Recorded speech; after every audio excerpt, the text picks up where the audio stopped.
나눠주기보다는 성령님에 대해서 좀 더 생각해보고 성령님이 우리에게 더 민감한 삶을 살아야 되겠다 이런 걸 한번 되새겨보는 날이 성령 강림 주일에 오늘 되겠습니다.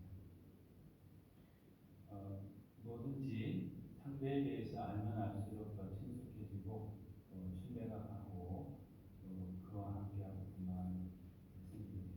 모르면은 의심하게 되고 또 때로는 두려워하게 되기도 하고 그렇다 보면 경계하고 멀어지게 되는데 알면 알수록 더 관계가 돈독해지는 것 같습니다. 본문 사도행전 1장 8절을 우리가 두 번 읽었는데요. 이 사도행전 1장 8절에는 성령에 대해서 말씀하고 있죠. 특히나 이게 사도행전은 성령의 전이라고 불릴 만큼 성령의 역사를 많이 제시하고 있는 그런 성경 말씀 가운데 하나가 되겠습니다. 성령님은 어떤 분이실까? 이 시간에 다시 한번 되새겨보기로 합니다. 성령님은 부족하고 미숙한 사람들에게로 찾아오시는 분이세요. 부족하고 미숙함에 대한 사람들에게 찾아오실 때 먼저 찾아오시는 그런 자리로우신 분이십니다. 요즘은 아마 그런 경계랄까 그게 좀 없어졌을 수도 있는데 저희 처음에 이제 처음이자 마지막이지만 군대 갈 때 이제 처음에 서류를 막 쓰는 게 있어요. 근데 그 서류 가운데 한 조항이 뭐였냐면은 유력한 사람, 당신이 알고 있는 사람 가운데 유력한 사람의 이름과 그 사람의 직책이라든지 이런 걸 쓰라는 란이 있었어요. 그러니까 결국은 이제 그런 걸 본다는 거는 이 사람이 이 배경이 어떤가 그런 것도 알 수 있고 그런 걸 한번 살펴보는 거죠. 자적으로 잘 챙겨줘야 되나 그렇지 않을까 그런 걸 살펴보고 심지어는 요즘은 아마 안 그렇게 저희들이 이제 신대원 신학대학원 갈 때도 보면은 거기 아는 목사님 이름 등록하는 그런 요상한 게 있었어요. 그러니까 유력한 사람을 알면은 이익이 되는 거죠. 그리고 그런 유력한 사람이거나 유력한 배경을 가지고 있는 사람을 조금 더 가까이 하고 싶어요. 왜냐하면 그러다 가까이 하다 보면은 자기한테 조금 더 이익이 될까봐 그 생각을 하게 되기 때문에 뛰어난 사람, 능력 있는 사람, 영향력 있는 사람, 권력이 있는 사람 그런 사람들에게 잘 보려고 하죠. 반면에 힘없고 아무런 도움도 되지 않을 것 같은 사람은 이상하게 마음이 잘 안 가는 경우들이 있잖아요. 그렇잖아요. 계산적으로 생각하다 보면 나한테 도움이 되는 것 같지 않다라고 생각되는 사람이나 집단이나 그런 것과 좀 거리를 두도록 되는 것 같아요. 괜히 이쪽이 속하면 손해볼까봐. 그래서 이제 사자성어 가운데 감탄고토라는 말이 있어요. 달면 삼키고 쓰면 뱉는다. 달아서 나한테 도움을 될 것 같으면 이제 맛도 보고 삼키고 하지만은 쓰고 맛없는 거 별로 영양가도 없을 것 같다 생각하는 분이 뱉어버리고 저도 뱉어버리고 가까이 하지 않고 자기중심적인 삶인데 그런데 우리 성령님이 만약 감탄고토라는 그 사역의 목표를 가지고 우리 사람들을 대한다고 했다면은 그 주님의 성령님의 그 일에 들반한 사람은 많지 않은 거예요. 전부 다 이렇게 감탄고토 뱉어져버리는 사람이 되는 경우들이 많은 것입니다. 근데 성령님은 그렇지 않죠. 감탄고토의 인형으로 사역하시거나 사람을 바라보시는 그런 분이 아니세요. 본문 1장 우리 8절 읽었는데 첫머리에 보시면은 오직 성령이 너희에게 임하시며 이렇게 말했습니다. 성령은 이제 거룩한 영이죠. 홀리 스피릿. 아무 흠도 없으시고 완전하신 분, 거룩하신 분, 그런 분이 바로 성령님이십니다. 그런데 그런 완전하고 정결하시고 온전하신 성령님 여기서 언급되고 있는 너희라는 사람들은 어떨까요? 너희라는 사람은 바로 제자들이죠. 예수님을 믿는다고 했던 제자들이나 그런 군중들이었거든요. 성령님에 비하면은 이 너희라고 표현된 이 사람은 흠이 많기로 한이 없이 많은 그런 사람들 뿐이었습니다. 이 너희는 심지어 사도들이거든요. 사도들을 이끌어서 너희라고 했는데 그 사도들도 다 도망갔잖아요. 예수님이 십자가에 달리실 때 그 현장에 있었던 제자들이 몇 되었나요? 그렇죠. 예수님을 부인하고 모른다고 도망가고 되살려고 예수님을 죽든 말든 상관없이 자기 이익에 따라 움직였던 그런 사람이 부족하고 미숙함이 가득한 넘치는 그런 제자들 뿐이었습니다. 그런데 이런 사람들, 이런 배은망덕하고 자기 이익에 따라 이합집산하는 하나님을 섬기는 척했던 예수님도 따르는 척했던 사람들임에도 불구하고 계산적인 이기적인 사람이었음에도 불구하고 주님은 성령님은 그들에게 먼저 찾아가셨어요.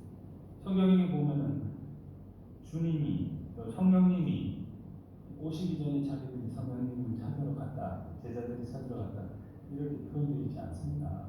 성령님이 먼저 두려워 떨고 있는 그 사람들에게 찾아가셔가지고 방문하시고 예수께서 다시 살아나셨다, 또 성령이 너희에게 오셨다 하는 것을 증거해 주셨어요. 직접 먼저 지칠 대로 지쳐있는 실패하고 달려가는 사로잡혀 있는 제자들, 별로 쓸모없고 이용 가치도 없어 보이는 그 사람들을 먼저 찾아가셨다 하는 것이죠. 요한복음 20장 19절에서 21절 전반전에 이날 곧 안식 후 첫날 저녁 때에 제자들이 유대인들을 두려워하여 모인 곳의 문을 닫았더니 예수께서 오사 가운데 서서 이르시되 너희에게 평강이 있을지어다 이 말씀을 하시고 손과 옆구리를 보이시니 제자들이 주를 보고 기뻐하더라. 예수께서 또 이르시되 평강이 너희에게 있을지어다 이렇게 말씀하셨습니다. 예수님은 달려가고 십자가에서 돌아가시고 이제 모든 것이 다 끝난 것 같다라고 생각해서 제자들이 유대인들을 피해서 두려움을 들으면서 다락방에 있었는데 문을 꽁꽁 닫고서 그러고 있었는데 그때 바로 예수님이 그들 가운데 찾아오셔서 이 괘씸한 놈들 선거를 받아라 이렇게 말씀하신 거죠. 두 번 연속해서 평강이 너희에게 있을지어다, 너희에게 평강이 있을지어다 두 번이나 말씀하셨습니다. 굉장한 사람의 편이죠. 부족하기 그지없고 미숙하지 그지없던 제자들이었지만은 그들에게도 주님이 찾아가셔가지고 다시금 회복할 수 있는 용기를 낼 수 있는 말씀을 해주신 거죠. 제자들은 생각했을 거예요. 이제 끝났다. 로마 군인들을 피해서 다녀야 되겠고 유대 종교인들을 피해서 다녀야 되겠고 또 예수님이 돌아가셨으니까 아무런 의미도 없고 이제 신앙도 떠나가야 되는 건 아닌가 이런 생각들을 하고 있는 그들에게 주님이 먼저 찾아가셔가지고 그들을 만나주셨습니다. 그분이 바로 예수님이고 또 성령 하나님이십니다. 사랑하는 여러분, 우리도 제자들처럼 사람들이 보았을 때도 미숙하고 모자람이 많은 경우들이 많죠. 그래서 다른 사람이 우리를 평가할 때 좀 이렇게 낮게 하대하는 경우도 있고 또 우리가 스스로 생각했을 때도 참 모자람이 많다 이렇게 생각될 경우도 있습니다. 그러나 그래서 절망하고 낙담하고 있는 우리에게도 성령님은 찾아오시고 친히 오셔서 미숙하고 부족한 우리를 위로해 주시고 다시 새 힘을 더해 주신다고 성경이 말씀했습니다. 그 주님으로 인해서 다시금 일어서는 실패의 자리, 좌절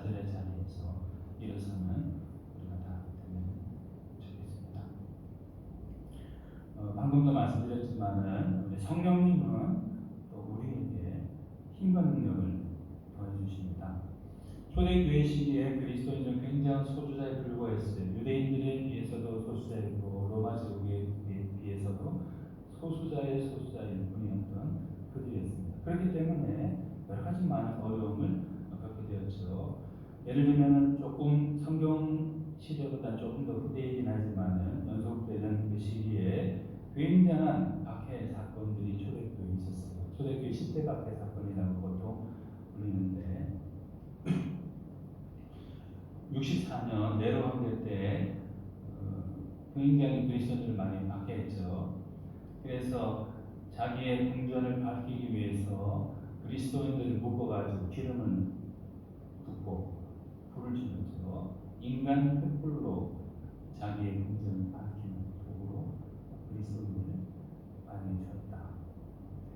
그렇게 기록되어 있습니다. 또 도미티아누스 황제 때 90년경에서 97년경에 있었던 사람인데 그리스도인들이 황제 숭배를 거부한다고 해가지고 로마와 소아시아 지역에 있던 사람들을 모아가지고 굉장히 큰 박해를 했습니다. 이때 사도 요한이 암모선에 유배당했죠. 뒤이은 트라티아누스 황제 때는 그리스도인들이 황제 숭배를 황제를 신으로 숭배하라고 했는데 우리는 그렇게 할 수 없다 이렇게 하니까 발견되는 즉시 처형해도 된다라고 선언하고 그리스도인들로 하여금 모진 박해와 죽임을 당하도록 했습니다. 그리고 또 그 다음에 뒤에 다스렸던 왕이 하리아누스 황제인데 이 사람도 트라이아누스 황제, 도미티아누스 황제와 마찬가지로 황제 숭배를 하지 않는 자, 특히나 그리스도에 대해서 증언하고 다니는 사람들은 반드시 죽이라 이렇게 말했습니다. 이런 황제뿐만 아니라 많은 사람들이 그리스도인들을 박해하고 몹쓸 실패를 가하였죠. 그래서 굉장한 어려움이 그들에게 있었습니다. 그런데 그런 시대에도 하나님이 그 박해를 당해서 죽음 당하는 사람들에게 위로해 주시고 소망을 주시고 또 그런 사람들을 보면서 자기 신앙의 모델로 삼고 자기 믿음을 지켜나가기 위해서 부단히 노력했던 말씀이죠. 사도 바울이 배신하기 전에 사울이로 불렸을 때도 많은 사람들을 죽이려고 막 다녔잖아요. 그럴 때에도 성령님은 박해받는 그리스도인들에게 능력과 힘을 더해 주셔서 자신들의 믿음을 지켜나갈 수 있도록 해주셨습니다. 8절 우리가 읽은 말씀으로 보면은 오직 성령이 너희에게 임하시며 너희가 권능을 받고 파워라고 되어 있는데 유나니스 권능, 힘, 은사 이런 걸로 해석이 되기도 하는데요. 때로 주님을 섬기는 데 있어서 불편함이 있고 오해가 있고 어려움이 있다 하더라도 성령님은 우리에게 그때를 면할 수 있는 힘과 능력, 지혜, 믿음을 더해주시는 분이십니다. 보라, 이제 나는 성령에 매여 예루살렘으로 가는데 거기서 무슨 일을 당하는지 알지 못하노라. 오직 성령이 각 성에서 내게 증언하여 결박하고 하나니 나를 기다린다 하시나 내가 달려갈 길과 주 예수께 받은 사명 곧 하나님의 복음을 증언하는 일을 마치려면 나의 생명조차 조금도 귀한 것을 여기지 아니하노라. 사도 바울이 말씀한 것이죠.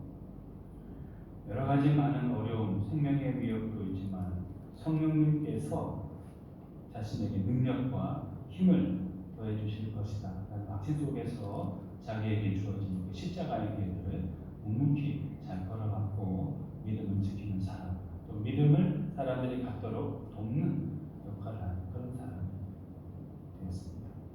우리도 사울과 같은, 바울과 같은 그런 사람, 성령님이 주시는 능력과 힘을 의지해서 믿음을 지키며 살아가는 그런 우리가 되는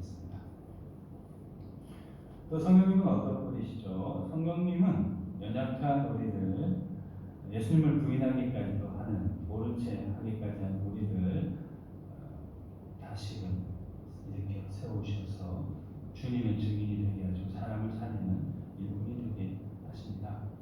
우리가 읽은 8절 끝부분에 보면 예루살렘, 온 유대 사마리아 땅끝까지 이르러 내 증인이 될 것이다. 이렇게 주님이 말씀하셨어요. 성령께서 말씀하셨습니다. 제자들은 아무런 자격도 없는 그런 사람일 뿐이잖아요. 예수님을 부인했죠. 또 사람들에게 모범이 되지 못했잖아요. 그래도 사도들인데 모범이 되어야 될 사람인데 영향력을 지배하는 위치에 줄 사람인데 좋지 못한 모습을 보였고 본이 되지 못한 삶을 살았으니까 얼마나 부끄러운 사람이에요. 그런데 그런 사람들까지도 성령께서 부르셔가지고 당신의 증인이 되는 사람을 살리도록 하는 일꾼 되도록 해주셨습니다. 베드로가 예수님을 3번 부인했죠. 문 지키는 여종이 베드로에게 너도 이 사람 예수님이죠. 예수님의 제자 중 하나가 아니냐? 이렇게 물으니까 아니라고 말했어요. 또 베드로가 불을 쬐고 있을 때 사람들이 너도 예수님의 제자 중 하나가 아니냐? 라고 물었는데 그때도 부인하여 이르되 나는 아니라 이렇게 말했어요. 또 대제사장의 종이 베드로에게 당신이 그 사람은 예수님과 함께 동산에 있는 것을 내가 보았다 이렇게 말했었는데도 베드로는 부인했다. 이게 성경에 기록되어 있습니다. 3번이나 베드로가 예수님을 부인했죠. 주님의 증인이 되어야 될 사람을 살려야 되는 일꾼이었을 뿐이다. 예수님을 부인하고 자기의 소임을 다하지 않았던 것입니다. 예수님 얼마나 마음이 바뀌었어요. 그 사람의 모습을 보시고 그의 행태를 보면은 벌을 받아 마땅하고 제자의 자격을 박탈해 버려야 되겠지만은 주님은 다시 오셔서 성령으로 오셔서 베드로를 만나 주시고 다시 사도로서 일할 수 있도록 그에게 힘과 능력, 믿음과 권위를 부여해 주셨습니다. 주님이 성령님이 우리에게 바라시는 건 다른 거 아니죠. 다른 사람을 살리는 사람이 되라. 너도 살고 다른 사람도 살리는 그런 사람이 되라. 그것을 원하시죠. 찬송가 290장 가사에 이런 말이 있습니다. 우리는 주님을 늘 배반하나 내 주 예수 여전히 날 붙드사 그 참되신 사랑을 베푸시나니 내 형제여 주님을 곧 따르라. 주 널 위해 비네 주 널 위해 비네 주 널 위해 비네 항상 계시네. 2절 3절도 비슷한 내용인데요. 영어 가사에는 이제 우리 한글도 그렇지만 영어 가사에는 계속 똑같은 말이 반복돼요. For you 너를 위해서 I am praying 내가 기도하고 있다. For you I am praying. For you I am praying. For you I am praying. I am praying for you. 계속 이렇게 계속 반복되고 있습니다. 너를 위해서 기도한다. 주님의 종이 되어서 사람을 살리는 일꾼이 되도록 하기 위해서 주님께서 성령께서 우리를 위해서 피를 주고 계신다. 이렇게 말씀하고 계십니다. 사랑하는 성도님들, 때로 우리가 우리 스스로에게 도움이 되지 못할 때도 있고요. 다른 사람도 우리에게 도움이 되지 못할 때도 있습니다. 그러나 그럴 때도 나는 나 자신에게 도움이 안 되고 사람도 나에게 도움이 안 된다고 여기는 때도 성령께서 우리를 위해서 For you I am praying. For you I am praying.